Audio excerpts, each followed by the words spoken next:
Hey, welcome to today's lesson on the traditional method of multiplication. Our learning target today is this. I can use the traditional method to multiply multi-digit numbers by one-digit numbers. There's 3 steps. Step 1, estimate the product. That comes right out of last week's work. Step 2, multiply each digit in the top number by the digit in the bottom number, beginning in the ones place and moving left. If that doesn't make sense yet, it will. Just keep watching. Step 3, compare the product to the estimate to make sure the answer makes sense. Let's look at a problem. All right, so we have this problem here, 56 times 7.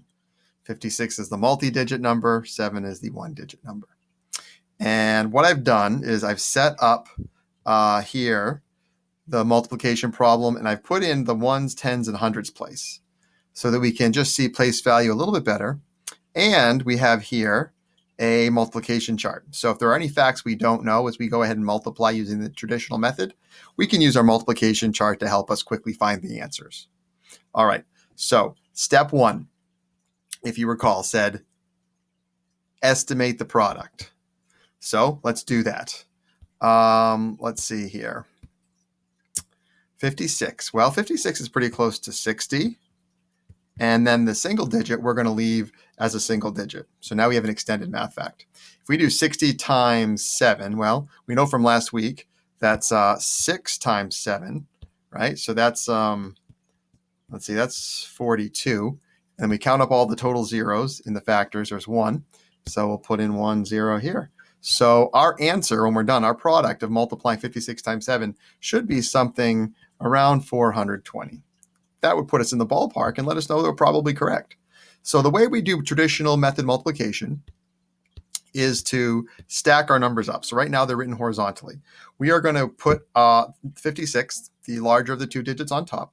And we're going to do that lining up our place values. So let's see, the 5 is in the tens place and the 6 is in the ones place. So starting with a 6, we'll come down here, and in the ones place, we will put our first number. All right, so the 6 goes here, and the 5 goes in the tens place. So do you see how the 5 is in the tens place and the 6 is in the ones place? And now the 7, being a single digit number, it's going to come down here to the ones place as well. And we'll write the 7 here in the ones place. It's really important when using the traditional method to multiply that we keep our place values lined up. And that's why we're working on a grid. And that's why I've identified these place values for us to start learning. So now the first step to multiplying using the traditional method is to take our single digit on the bottom and multiply it by each of the digits in the top number. And if we go back to the directions, it says to start, to begin in the ones place and move left. So that's what we're going to do. The first 2 numbers we're going to multiply are 7 times 6, okay? So let's do that. 7 times 6, well, I don't know what that is. So I'm going to go to 7, I'm going to go to 6, and where they meet, it's right there. It's 42, right? So let's go ahead and do that. 7 times 6 is 42. So the 42 would go here, right? The 2 in the ones place and the 4 in the tens place. But we need space in the tens place. So we're just going to write the 2 in the ones place for now. And what we're going to do is carry the 4, and we're going to put the 4 up above the 5, also in the tens place. So if you look, 4 and 40 is in the tens place, and we wrote it in the tens column if this were a place value chart. All right. Now, second step, 7 times 5. We're going to keep multiplying this bottom number by each number in the top, starting with the ones place and moving left. So 7 times 5 comes next. All right, so 7 times 5 is, well, let's see here, 7, 5, 35. So we will write, but we carried a number, didn't we? Look at this. We have the 4 to add on to that. So 35 plus 4, that's 39. So we're going to write 1 digit per box, 39. Gets written there, and our final answer is 392. If we think back to our final step, it says compare the product and the estimate to make sure that they're in the same ballpark. And is 392 in the same ballpark as 420?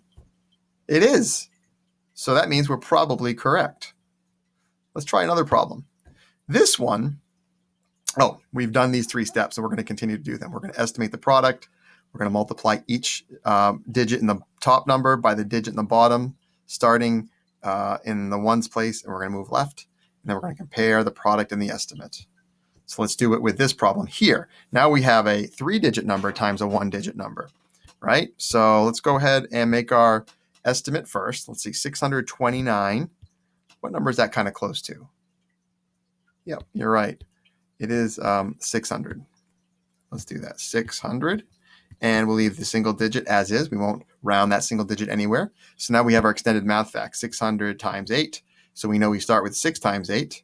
That'll give us, let's see here, 48. And we count up all the zeros, 1, 2, 1, 2. We'll add those into our extended math fact. We have 4,800. So if we do this problem correctly, we should be in the ballpark of 4,800. Let's try it. All right. Do you remember what step 1 is? That's right. We are going to take 629 and we're going to write it down here in our problem, 629. And notice the 9 is in the ones place because it's in the ones place. The 2 is in the tens place. That's 29, 2 groups of 10, and 6 groups of 100. 600's in the hundreds place. All right. And we also have to move the 8, right? We're going to move that down underneath, also in the ones place. So let's put the 8 down there. And now we're set up, ready to go using the traditional method. So we're going to multiply the 8 times the 9, and the 8 times the 2, and the 8 times the 6, one at a time. And if we need to carry numbers, we will. So let's try this. All right. Let's see here. 8 times 9. 8 times 9. Well, let's see. I don't know what that is. So, let me move myself down here. 8 times 9. So we're going to go 9 and then 8 and yep, 72. There it is. All right. So I'm going to write 72. Well, I can't write 72 because there's not enough space. I can write the 2 from 72. We're going to carry the 7, right? 7 groups of 10 and 70. So we'll put it in the tens place, right? That's the tens place. And now we're going to multiply 8 times 2. That's 16. I know that one, but 16 plus 7. You got the 8 times 2 is 16 plus the 7. Let's see. Let's count on my finger. 16, 17, 18, 19, 20, 21, 22, 23. So we'll write the 3 here. We'll carry the 2. And then we'll multiply 6 times 8. We'll get 48. Plus 2 is 50. 50. Add in our comma. Our final answer is 5,032. Is that in the ballpark of 4,800? Sure it is. Yeah. I mean, it's not exact, but it's in the ballpark. It's close, right? It's within a few hundred, couple hundred, right? So we know we're correct, or probably correct. All right, let's try one more. This number is a 4-digit number by a 1-digit number. All right, we continue to have our place values set up. So let's go to step 1. What is step 1? That's right. We are going to round 6,034 to the nearest whole number. So I'm going to go ahead and pause the video right here, and I'll meet you on the other side. You have to figure out what is the best number to round 6,034 to. Welcome back. Did you say 6,000?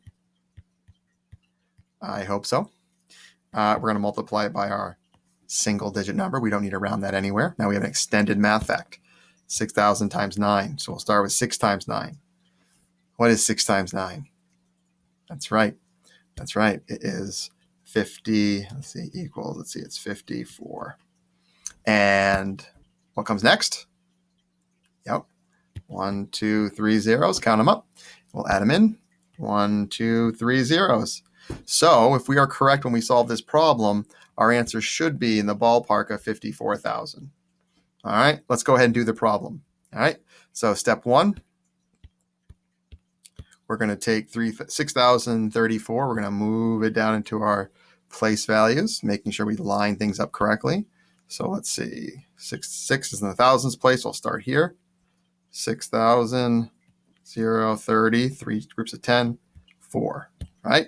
4 ones, 3 groups of 10 is 30. There are no hundreds, 6 groups of 1,000, 6,000. And then finally, we will take our 9 and we'll bring it down to the ones place as well. And now we are set up, ready to go. Okay, what's step 1? Go ahead and do step 1 right now. In your head, or on paper next to you. Welcome back. Did you do 9 times 4? Very good. 9 times 4 is 36. So I'll write the 6. We'll carry the 3. What's step 2? Go ahead and figure out the answer to step 2. I'll meet you back here on the other side.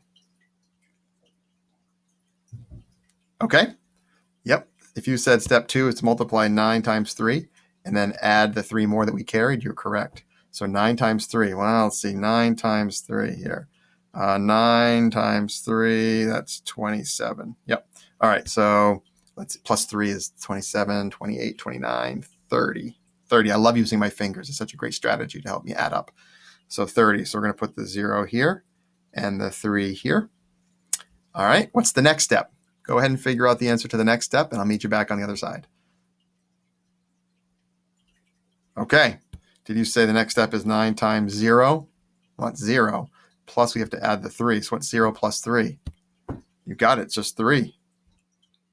Okay. There's one last step. What is it? I'll meet you back on the other side. See if you can figure it out. Yes. Welcome back. All right. Did you do 9 times 6? What is 9 times 6? Well, let's see here. We got 9. We got 6. So 9, let's see, 6. It's right here, 54. 9 times 6 is 54. 1 digit per box. Put in our comma, 54,306. Is 54,306 pretty close to our estimate of 54,000? Well, I'd say it is. So I think we're probably correct. So 3 steps to this learning target. I can use the traditional method to multiply multi-digit numbers by 1-digit numbers. Step 1, estimate the product using your extended multiplication facts. Step 2, multiply each digit in the top number by the digit in the bottom number, beginning in the ones place and then moving to the left. In step 3, compare the product to the estimate to make sure the answer makes sense, to make sure it's reasonable, that it's in the ballpark. All right, let's practice.